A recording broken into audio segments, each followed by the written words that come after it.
Hello everyone, নমস্কার সবাইকে নতুন একটি ব্লগে অনেক বেশি স্বাগত জানাই। কে কেমন আছো, কোথা থেকে দেখছো অবশ্যই কমেন্ট করে জানান।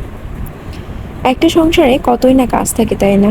রান্না বাড়া, ঘর গোছানো ছাড়াও যে একটা সংসারে কত কাজ থাকে আর কত ধরনের কাজ থাকে সেটা একমাত্র একটা গৃহিণীই জানে। ঘরের এক কোণা যদি 2-3 দিন পরিষ্কার না করা হয় সেই দিকে আর তাকানো যায় না, মানে এতটাই অপরিষ্কার হয়ে যায়। আর এখন আমার যেহেতু ছোট একটা বেবি আছে, তো আমি সবসময় সব কাজ করে উঠতে পারি না। যখনই সময় পাই যেটা করতে পারি সেটাই আমি করে নিই, কারণ মামাম সজাগ থাকলে তো আমি কাজ করতে পারি না। আর এই রান্নাঘরের এই কর্নারটায় আমাদের মশলাগুলো সব থাকে, সপ্তাহে ক্লিন করা হয়, বাট আমি এখন তো পারি না, সেহেতু আমি যখনই সময় পাই তখনই করে নিই। সব কৌটোগুলো বের করে মুছে নিয়ে দেন জায়গাটা ক্লিন করে তারপর এগুলো রাখতেছি। তারপরে আমি লতি কাটতে এসে পড়েছি। মামাম এখনো ঘুমোচ্ছে।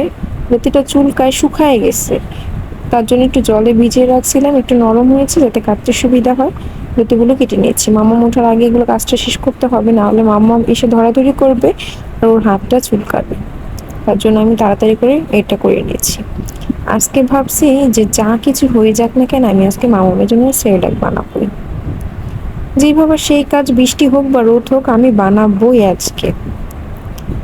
আমি সেখানে সেভাবে আর কি মেন্টালিটি প্রিপারেশন নিয়েছি যে করবোই। তারপরে কি মামা উঠে গেল, ওকে কাটারে বিচি দিয়ে বসা করে রাখছি, না হলে তোকে ডিস্টার্ব করবে আমার কাজে। তারপরে তো মামামের খাবার দাবার সব রেডি করে দেন, এখানে আমি সেরেলাক বানাতে বসে গেলাম। সমস্ত চাল ডাল মিক্স করলাম, বাদামটা আলাদা রাখলাম, এটা আলাদা ধুবো। এখানে আমি চালটা ভালো মতো ধুয়ে নিচ্ছি, সরি চালটা না, মানে সব মিশ্রণগুলো ভালোভাবে ধুয়ে নিচ্ছি যাতে মানে সাদা জলটা না আসা পর্যন্ত ধুয়ে নিচ্ছে। তারপর একটা ঝুড়ির ভিতরে আর কি জলটা ঝরিয়ে নিব। তারপরে আমি সেটা থালে দিয়ে আর কি শুকাতে দেব, পাতলা পাতলা করে দিয়েছে যাতে আর কি তাড়াতাড়ি শুকিয়ে যায়। এখানে আমি 4টা থালে দিয়েছি, একদম পাতলা পাতলা করে দিয়েছি যাতে তাড়াতাড়ি শুকিয়ে যায়। তারপর শুকিয়ে গেছে, এখানে আমি এখন করে ভেজে নিব। অল্প ভাজবো, বেশি ভাজবো না, আর অল্প আছে ভাজবো, যেহেতু এটা ভালো মতো শুকায়। তারপর নামিয়ে হালকা ঠান্ডা করে আমি এটা ব্লেন্ডারে ব্লেন্ড করে নেব।